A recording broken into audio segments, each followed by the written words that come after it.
welcome to this podcast from ASHA, the American Sexual Health Association. I'm Fred Wyand, ASHA's Director of Communications. In this edition of our humble podcast, we're continuing our discussion of the human papillomavirus, or HPV as it's known. HPV is one of the topics we're asked about most frequently, so today we're going to cover the most common HPV questions that people have when they contact ASHA. And to explore all this, we're very lucky because we're joined by Dr. Hunter Handsfield. Dr. Handsfield, welcome, sir. Thanks, Fred. Nice to hear your voice, and greetings to all of you who are listening to this podcast. So, some background. Dr. Handsfield has been a leader in STD research and prevention for over 40 years and is Professor Emeritus of Medicine at the University of Washington Center for AIDS and STDs. And during his long career, He's regularly been called upon to consult and advise on national STD treatment and prevention policies and recommendations and guidelines. More importantly to me, Dr. Handsfield recently completed 6 years as a member of ASHA's Board of Directors, and during that time, I have to tell you, he showed the patience of Job and was good-natured as I harassed him with endless questions about a variety of STD topics, including a lot of HPV. So thanks again for taking the time to chat today, and we'll just jump right into it. Probably the most common question that people are asking about when they come to us with HPV is, will I always have it? So let's talk a little bit about what's known as the, quote, natural history. Will somebody always have HPV? So I would split that question into two. Biologically, will you always have it? Maybe. Many HPV infections persist, at least the DNA from the virus persists in infected tissues or the areas that were exposed for life. Now, how often that really happens and whether DNA is always there for life isn't really known. It's certainly a high proportion, at least a modest minority, but whether it's really 100% or not isn't really known by experts. But in a way, that's not the key issue. The presence of DNA itself shouldn't be looked at as an active infection. In some cases, the infection can reactivate from one of those foci where the DNA is persisting and show up as a new problem years later. That's a common scenario to explain a lot of abnormal pap smears in women. However, the majority of time it doesn't do that. The large majority of people who present with genital warts or an abnormal pap smear or some other manifestation of HPV that's obvious can expect the immune system to clear the virus from the system to a point that it cannot be detected by any known test, cannot be transmitted, and is unlikely to recur. So for practical purposes, it is cured by the immune system and the infection is gone. And it's a mistake for people to worry about that persistent DNA because, in my view, that doesn't mean the infection persists, quote, forever, unquote. It just means some of the genetic material may persist, but usually causes no problem. Can we think about this the way we think about some other viral infections, like, for example, chicken pox we may have had as a kid, even though there's no medical cure for it, and some people might have shingles outbreaks in adulthood? It's really not something you worry about, being transmissible or causing problems down the road. Is it somewhat like that? Yeah, there are similarities, although the analogy is not perfect. For herpes group infections, and the whole group of herpes viruses include not only herpes simplex, which causes genital herpes and oral herpes, but cytomegalovirus, Epstein-Barr virus, the cause of infectious mononucleosis, varicella zoster virus, which is the cause of chickenpox and shingles. These are all herpes viruses. And the herpes viruses have this characteristic of the virus itself, not just its DNA, but the virus itself persisting in the body in a latent, quiet state for a long, long time, often for life, and periodically flaring up to cause a new problem. The difference with HPV is that it's the virus itself that does persist with the herpes infection. And you can expect recurrences, whereas we said with HPV, it is rare for someone to have a delayed recurrence. It's quite common for the herpes group virus to have those delayed recurrences. So the principle that there's a quiet infection or the trace of infection that's there is similar to two viruses, but for HPV, it's a much less important problem and less likely to ever cause future difficulties compared with the herpes viruses. Okay. Let's talk a little bit about how people acquire HPV infections. How do you get it? We talk commonly about genital to genital or genital to anal contact, with or without penetration, just that skin-to-skin contact. But people want to know about, well, what about oral sex? What about hand-to-genital contact? Would you talk a bit about those routes of transmission with HPV?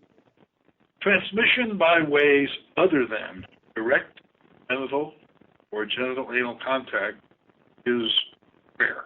Now, that doesn't mean it doesn't happen, but by far the majority of genital area HPV infections are acquired by traditional intercourse or direct genital apposition. Now, some infections are acquired in the mouth by oral genital contact.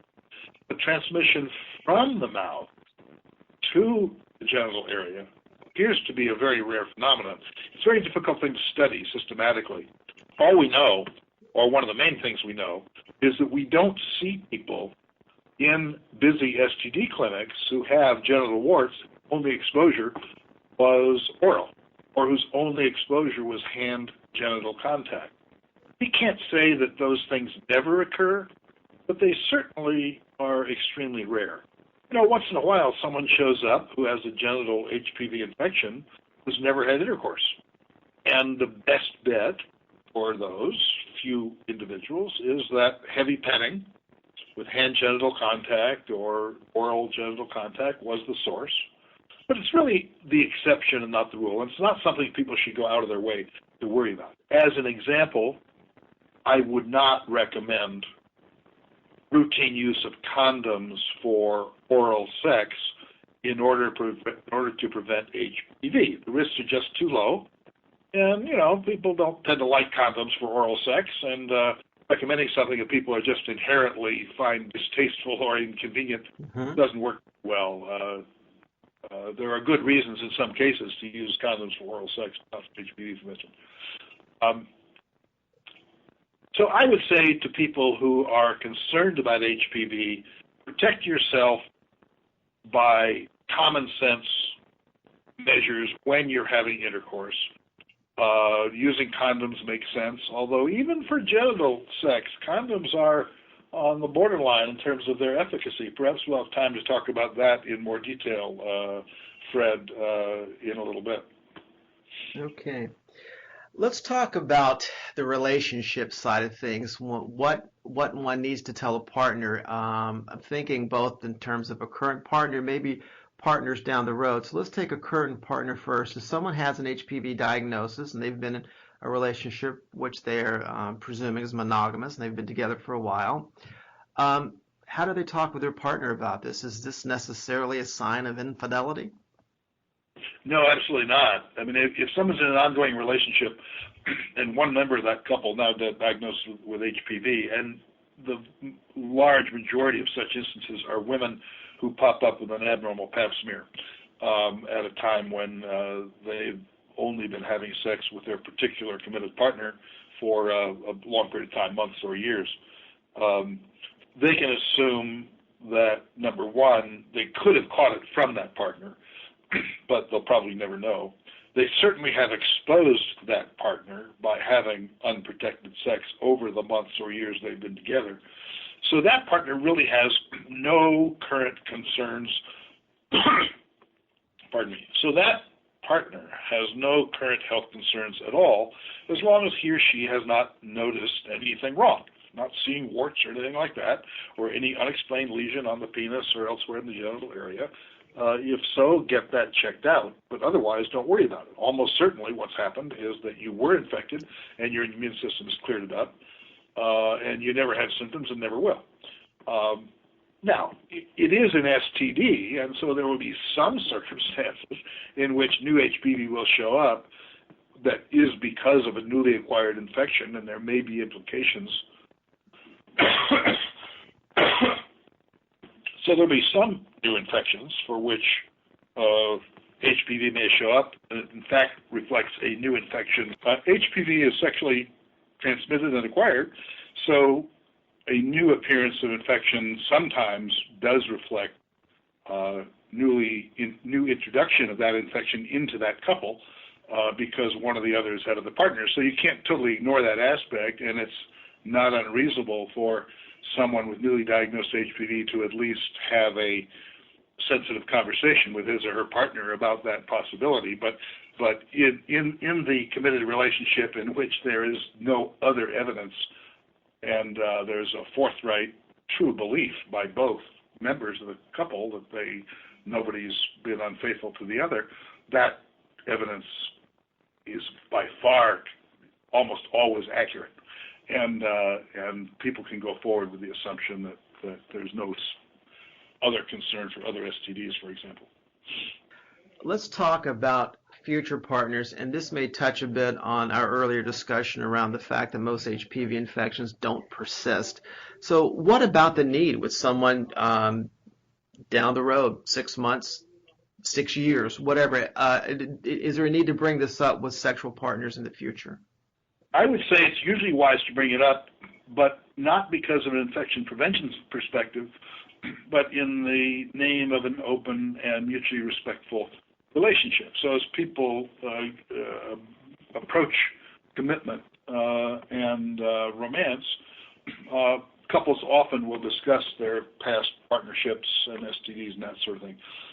Because everyone has had HPV, I mean, the official figure, the official estimate by people like CDC is that 80%, my personal view is that 90 or 95% of all of us acquire genital HPV at least once, many of us several times, and having genital HPV is a normal and expected part of human sexuality. It essentially can't be avoided.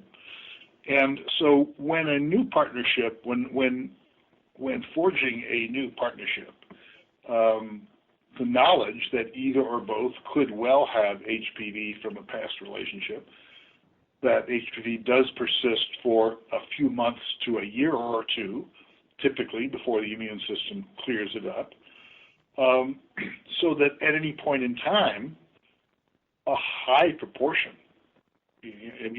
people in their late teens and through age 30 and above, at any point in time in the U.S., 10, 20, 50%, depending on other details, are carrying HPVs of various types.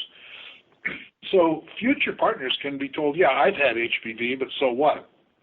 So is everybody else. I'm not sure that's the exact tone of voice you'd use, but it's the idea that this is normal, expected. I know you've had other partners. I don't particularly want to know the details, my dear. But we're both adults and we're aware of this. Is there anything else that we should know about? And in that context, it's more important to know about things like herpes or perhaps past syphilis, if there was any question of adequacy of treatment, and certainly about HIV risks. So these are all other STDs that, in my book, are far more important than HPV in terms of things that people should discuss. HPV can be part of that discussion, but not as a sense of, oh my God, I had what people should not do is say, I had an abnormal pap smear 5 years ago, everything is fine, and now we need to worry about you getting my HPV. That is absolutely not the case, and and should not be a concern. HPV tests are currently only used with women as part of cervical cancer screening. And people will ask us frequently, well, why can't I get an HPV test the way, say, I might get an HIV test or I might test for chlamydia? Why such a narrow focus on HPV testing? Well, first, the market for these tests is heavily in women, and therefore the test manufacturers have put their resources into those tests, and they've sought approval from the U.S. Food and Drug Administration and similar regulatory agencies in other countries to use it in that fashion. And so it's not formally, the tests are available, are not approved for use other than in that fashion. And even then, some of them, I believe, are approved for use in conjunction with a pap smear and not independent of the other components of what we call pap smears, that is cancer screening. So there's a regulatory reason why labs are hesitant to do it, and where you can't really necessarily rely on the results because they haven't been studied to know exactly how well they work in that setting. But the other reason, and part of the very reason why the manufacturers and prevention agencies recommend using a test in that fashion, is that there's not much to do with the results. Given the fact that 20, 30, depending on age, 50, 60% even of some sexually active people are going to have genital HPV at any point in time, what good does it do to know it? If there's no disease, no warts, no lesions that could be cancer, no abnormal pap smear, then there's no treatment. There's nothing to do about it. You know it's going to go away, and in the vast majority of cases, it's never going to cause any harm, either for that person or his or her sex partners. So if you were to have widespread testing, what you would do is find an awful lot of infections, create a large amount of anxiety that otherwise is just unnecessary, because those infections are there. They are, for the most part, going to be harmless, and more harm than good could certainly be done. Now, for the individual who is especially concerned and wants to insist on testing, you know, you can find it online. Some doctors will order the tests even though they're intended for use in women in association with pap smear.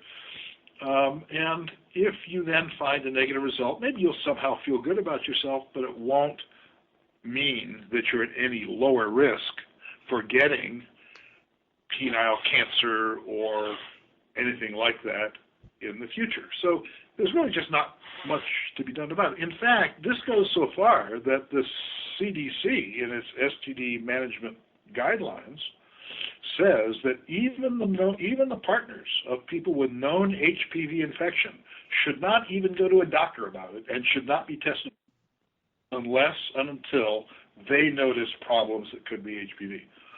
So the guy who is the partner of a woman with an abnormal pap should not go and worry about getting tested for HPV unless he gets something that looks like a genital wart.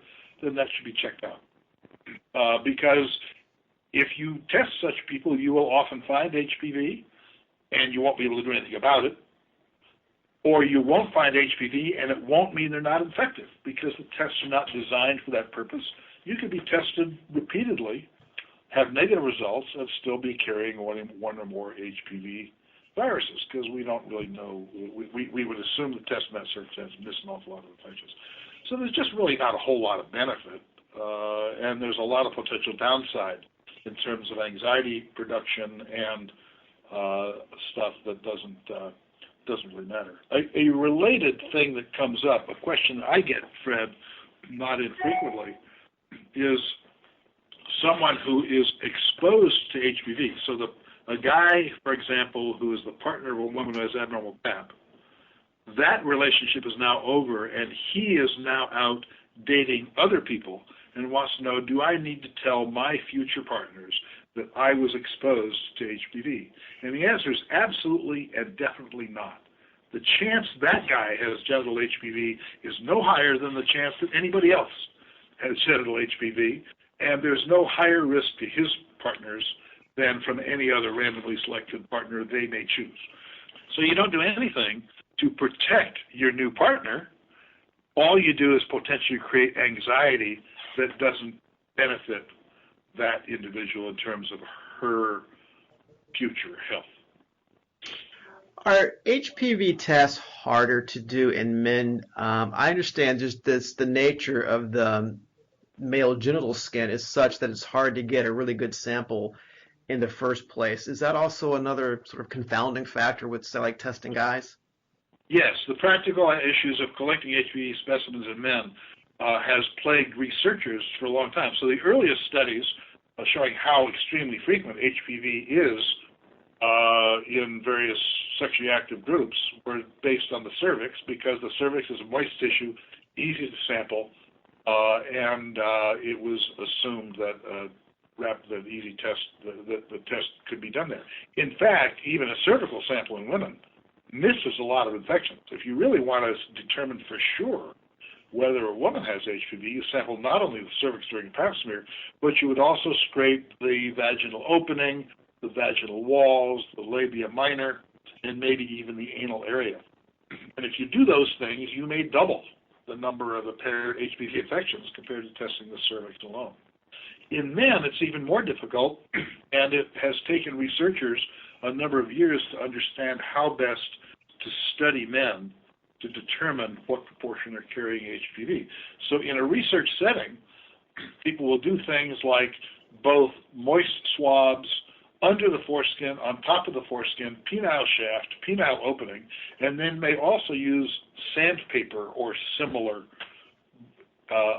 abrasive devices to scrape the penile skin and then rub that, and then swoosh that around in saline solution to then test for HPV. Well, the practical issues are that if a guy shows up in a doctor's office and says, I'm going to get HPV testing, are you really going to do all those things? And which exact sites do you do? A single quick swab or urine specimen simply is never going to be adequate to detect most infections. So that is one of the reasons why the commercial companies producing these tests, number one, say our test is valid only at the cervix, because we haven't evaluated how well it works at other sites, and we have no clue how well it would work in men, therefore we are not promoting our test for use in men. Finally, I want to ask you about vaccines. We have 3 HPV vaccines on the market. All 3 of them are very effective at blocking infections and diseases related to the high-risk types that are associated with the vast majority of cervical cancers. 2 of the vaccines are also very good at blocking infections with the low-risk types that you find with probably 90% of genital warts. So we have vaccines. We've had them go as far back as 2006. We know that they work really well. But people still ask us about safety issues. And I want to ask you, and this is really a broader vaccine discussion where people worry about safety issues, but you hear it a lot with HPV. Is there any reason to worry about safety concerns with these vaccines? No, absolutely not. I would basically point out, though, that in fact going forward there will be 2 vaccines, not 3. Merck, the producer of the current quadrivalent vaccine covering 4 HPV types, is going to cease production of that and rely entirely on their 9-valent vaccine, the one that covers those same 4 plus 5 others. So going forward, after the next year or 2, the current version of Gardasil covering 4 types will probably be gone, at least in the U.S. and increasingly in other countries as well. In any case, all 3 of the currently available vaccines are totally safe. You know, anytime you stick a needle in an arm, you can get a little pain at the injection site. It's no worse with HPV vaccines than with influenza or childhood vaccines or anything else. And the occasional person under the stress of getting that little painful shot may get a little lightheaded, dizzy, or may faint and that sort of thing. Again, simply the same kind of reactions people will also have having blood drawn. But in terms of important side effects that people care about, important health issues or disease of any kind whatsoever, it's really simply not an issue and should never, ever be a reason not to get the vaccine. The only rare exception is if someone has previously had an allergic reaction to the vaccine or to a related vaccine, then his or her doctor may recommend that they avoid that vaccine and certain other types of vaccine in the future, just to avoid the exceedingly low risk of a severe and potentially dangerous allergic reaction. But that's another rare event. The average person out there simply need not worry about the health impacts of having this vaccine. All the health impacts of HPV immunization are positive in terms of HPV prevention. There essentially are no downsides to immunization. And I may have said part of this before. People should look at HPV as a natural and expected component of human sexuality. You really can't avoid it. We're all going to get it. Even those who are consistent condom users are going to get it. And it should be looked at in the same way that we carry billions of viruses and bacteria in or on our bodies all the time. We all have staph and strep on our skin. We all have E. coli in our intestines. And a number of others. Once in a while, those mostly benign bacteria that are normally part of our physiology do cause bad disease and pop up, and we need to be aware of and worry about the occasional severe staph infection. But it's part of being human to have various bacteria and viruses as part of us and who we are. HPV is simply one of them. It's one of billions. It happens to be one that has evolved to exploit human intimacy as the mechanism for its own genetic survival going forward into the future. And that makes it an STD, and that raises eyebrows and concerns and anxieties in various folks. But it is a normal and expected part of human sexuality. There are other genital bacteria that are passed sexually but also cause no harm. Ureaplasma, various mycoplasmas, and others. So this is just part and parcel of who we are as humans, and we need to be aware of and take protection against those rare outcomes that will harm our health. We do want to prevent cervical cancer. We do want to prevent genital warts, which, although not usually dangerous, are an unpleasant inconvenience. And therefore, we should be immunized, and we should take common sense precautions in terms of how and where we select our sex partners. But we should not let HPV be a dominant factor in our decisions about health, love, romance, and rewarding sex. Second, condoms. Condoms help prevent HPV. There's no doubt about it. But even with a condom, HPV transmission is pretty frequent because there's a lot of skin contact above the range on the penis where the male condom covers. For any single exposure, if someone's having an exposure with a commercial sex partner, he obviously and should unequivocally use a condom to help prevent STDs in general, and HPV is one of the things that will help prevent. However, the fact that a condom works well for any single exposure doesn't help very much in an ongoing basis, because even consistent condom users in a dating scene where they have several partners over the course of a few years are almost certainly going to get HPV anyway. That's not to say that there aren't good reasons to use condoms, but consistent condom users are still going to get HPV. And in a monogamous relationship, over time, the condom isn't going to help all that much.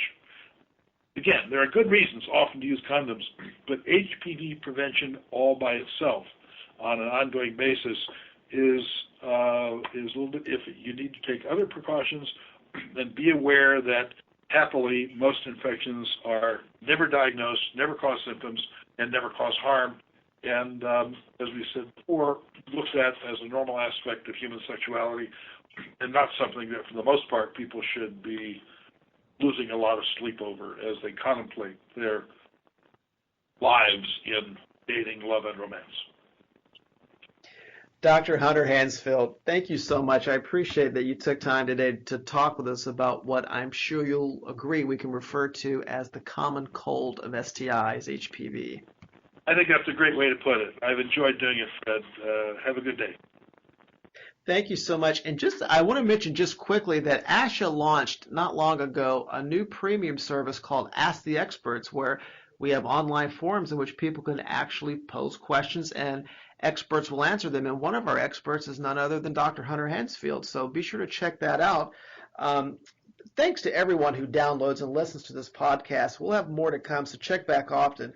We are online at ashasexualhealth.org, and that's where you can find the Ask the Experts feature I just referenced. And, of course, follow us on Twitter at InfoASHA and be our friend on Facebook. You can also sign up on the website to receive ASHA's update emails, and we'll let you know what's happening in the world of sexual health, including new resources as we roll them out. Until next time, this is Fred Wine for ASHA. So long, everybody.